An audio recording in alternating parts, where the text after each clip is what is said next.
Gervonta Tank Davis versus Isaac Pitbull Cruz, mga kaibigan. Na si Gervonta Tank Davis po ay tumimbang ng 134 and 1.5 pounds, at ito naman pong si Isaac Pitbull Cruz ay tumimbang po ng 134 and 1/4 pounds, mga kaibigan.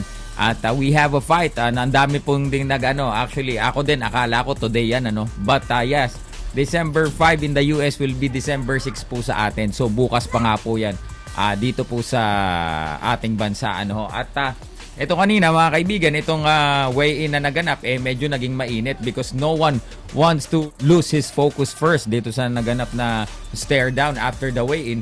Makikita nyo talaga itong dalawa nating mga manlalaro talagang bukas bombs away ang mangyayari. And then knowing itong si Pitbull, mga kaibigan, napakalakas din na boksingero niyan, and of course what you all know what Tank can bring to the table.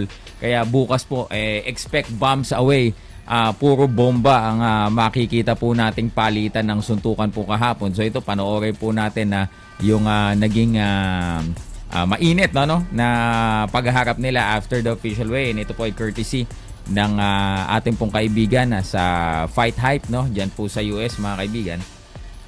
And as you can see, na Sir Sean is trying to get him and face the audience, but hindi talaga nagpapauna.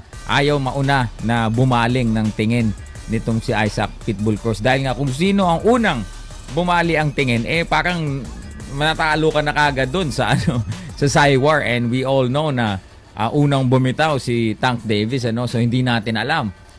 Parang iba din ang nararamdaman ko sa laban nito, kasi usually yung aura pa lang mararamdaman mo agad yan kapag sa face-off pa lang kung sino yung medyo intimidated at kung sino ba yung intimidating. Mukhang sa face-off na yan medyo lumamang ng konti si Pitbull, mga kaibigan. Although siguro ang daming factors niyan kakatapos lang ng weigh-in.